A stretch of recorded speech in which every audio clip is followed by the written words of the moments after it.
आज मैं आपसे बात करने वाला हूँ फीड मैन्युफैक्चरिंग बिजनेस के बारे में। फ्रेंड्स, इसमें मैं cattle feed manufacturing business, chicken feed manufacturing business and fish feed manufacturing business के बारे में बात करूंगा। तो सबसे पहले मैं आपको बता दूं, इस बिजनेस को स्टार्ट करने के लिए जरूरी होता है लोकेशन। आप पहला लोकेशन चूज कीजिए कि कौन से इलाके में आप स्टार्ट करेंगे, किस एरिया से आप स्टार्ट करेंगे। तो इसमें कंफ्यूज होने का बिल्कुल भी ज़रूरत नहीं है। अगर आप शहरी क्षेत्र में, आप वहाँ भी ये स्टार्ट कर सकते हैं। अगर आप गांव देहात के क्षेत्र से बिलोंग करते हैं तो आप वहाँ भी ये स्टार्ट कर सकते हैं, क्योंकि दोनों ही जगह आपको अपॉर्चुनिटी है और दोनों ही जगह बढ़िया ऑप्शन है। इनफैक्ट अगर आप गाँव के इलाके में स्टार्ट करते हैं तो वहाँ आपको ज़्यादा बेनिफिट मिलने वाला है। सेकेंड हो गया आपका प्लांट एंड मशीनरी, क्योंकि आप इसमें प्रोडक्शन कर रहे हैं तो कहीं ना कहीं प्रोडक्शन करने के लिए कुछ मशीन की ज़रूरत होती है, जिसके थ्रू आप प्रोडक्शन का काम करते हैं। थर्ड हो गया, अगर आपने एक बार अपना सेटअप तैयार कर लिया तो उसकी होती है मार्केटिंग। और फोर्थ हो गया आपका लोन फैसिलिटी बाय PMEGP। यही गवर्नमेंट एक इसमें सबसे बड़ा खासियत है कि इसके थ्रू आपको लोन मिल जाएगा।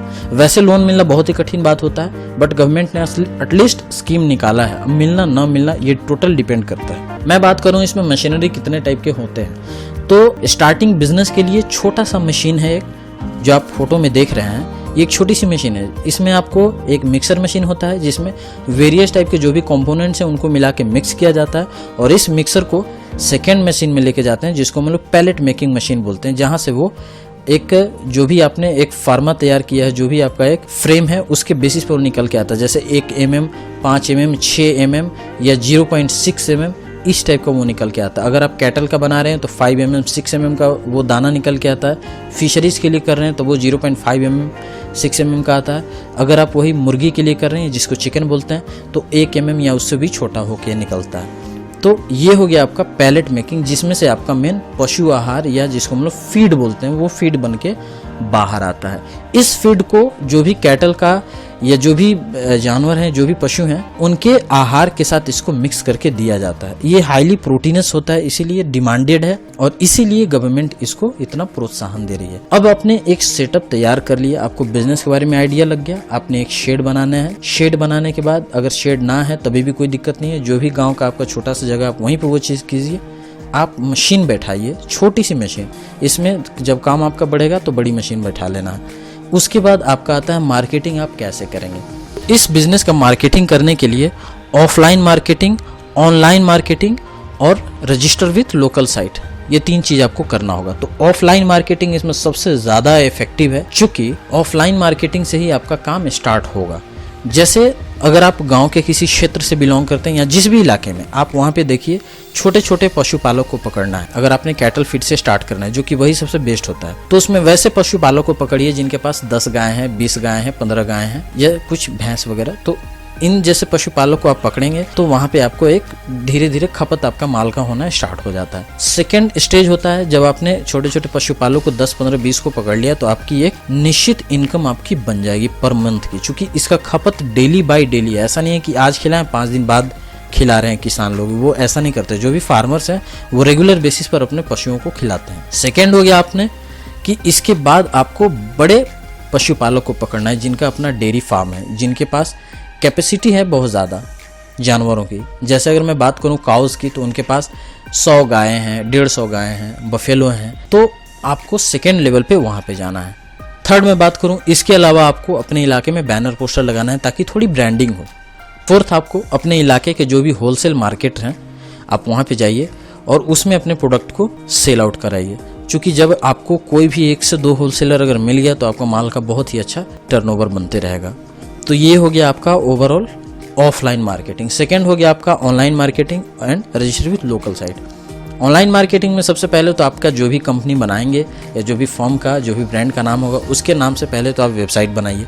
वेबसाइट बनाने के बाद सारे सोशल मीडिया वेबसाइट पर जाकर रजिस्टर कर लीजिए, कि कोई भी कस्टमर कहीं भी जाके उसको सर्च करे तो विजिबिलिटी ऑनलाइन दिखनी चाहिए।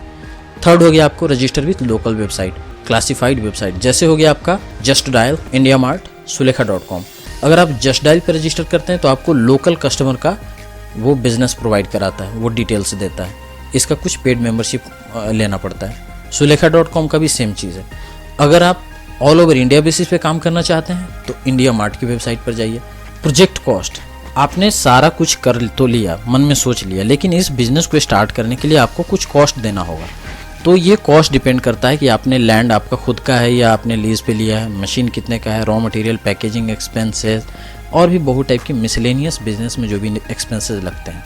तो अगर मैं इसको एक्यूमुलेट करके ओवरऑल कॉस्ट निकालूं तो शुरुआती कॉस्ट आपको 2 लाख के लमसम में पड़ जाएगा। हो सकता है थोड़ा कम भी लगे, लेकिन आप इतना पूंजी हाथ में लेके चलना। इस पूंजी के अलावा सेकंड एक पूंजी होती है जिसको हम लोग बोलते हैं वर्किंग कैपिटल, जो कि आपको डे टू डे एक्सपेंसेस को, डे टू डे ट्रांजेक्शन को मेंटेन करने के लिए खर्च किया जाता है। तो ओवरऑल प्रोजेक्ट आपको कॉस्ट टोटल की मैं बात करूं तो 4 लाख के लमसम में लग जाएगा। तो 4 लाख का अमाउंट सुन के घबराना नहीं है, आप 2 लाख से आप काम स्टार्ट करिए, धीरे धीरे वो भी बात बन जाएगी। अब भारत सरकार इसमें क्या फैसिलिटी दे रही है कि शुरुआती में आपको जेब से 50,000 का एक्सपेंसेस लगाना है और रेस्ट ऑफ द जो भी अमाउंट है उसका 90% अमाउंट बैंक के थ्रू आपको लोन पे मिल जाएगा, जो कि PMEGP स्कीम के थ्रू आपको मिलेगा, prime minister employment generation program, इसके थ्रू आपको लोन मिलेगा। इस लोन में सबसे बड़ा खासियत ये है कि इसमें गवर्नमेंट की तरफ से आपको सब्सिडी मिल रही है। अगर आप रूरल एरिया, जिसको हम बात करें तो आप ग्रामीण इलाके से बिलोंग करते हैं, तो आपको 25% लोन का छूट मिल जाएगा। 90% लोन में से 25% आपको सब्सिडी मिल जाएगी। वो अमाउंट आपको गवर्नमेंट को पे आउट नहीं करनी है। अगर आप शहरी इलाके से हैं, अर्बन एरिया में हैं, तो आपको 15% छूट मिलेगा। अगर आप किसी स्पेशल कास्ट कैटेगरी से बिलोंग करते हैं, जैसे SC ST हो गए, OBC वगैरह हो गए, तो आपको 25 से 35% का छूट मिल जाएगा। अगर आप कोई भी कास्ट में बिलोंग नहीं करते हैं तब भी निराश होने की ज़रूरत नहीं है, आपको 25 या 15% वाले में से आपको कोई सा भी एक में लाभ जरूर मिल जाएगा। अब हम बात करते हैं कि इस छोटे से मशीन से हम कितना कमा सकते हैं। तो दोस्तों, एक छोटा सा मशीन होने के बावजूद इससे आप चाहें तो 3 टाइप का प्रोडक्शन आप कर सकते हैं: chicken pellet, fish pellet, cattle feed pellet. Pellet means दाना। तो इसमें यही अच्छी बात होगी कि एक तीर 3 निशाने हो गए। एक मशीन से आपको 3 टाइप का काम निकल जाएगा। इस बिजनेस का प्रॉफिट मार्जिन 20% के लमसम में है। रेस्ट ऑफ द डिपेंड करता है, चूंकि आप मैन्युफैक्चरिंग यूनिट बैठा रहे हैं तो आप बल्क में काम करेंगे। 1 kg पे आपको अगर 5 रुपया 7 रुपये भी बच रहा है तो काफ़ी अमाउंट होता है, वो मायने रखता है, चूंकि आप बल्क में काम कर रहे हैं, यू आर अ मैन्युफैक्चरर। तो दोस्तों, ये रहा आपका फीड मैन्युफैक्चरिंग बिजनेस आइडिया। अगर आपको मेरा बिजनेस आइडिया पसंद आया हो, बताने का तरीका अच्छा लगा हो, तो प्लीज़ मेरे चैनल को लाइक कर लीजिए, कमेंट कर लीजिए, सब्सक्राइब कर लीजिए और नोटिफिकेशन बेल बटन को ज़रूर दबाइएगा। और मुझे बताइए कमेंट के थ्रू आपको किस टाइप का वीडियो देखना पसंद है। शुरू से अंत तक वीडियो देखने के लिए बहुत बहुत धन्यवाद। Thank you so much. Take care, bye bye.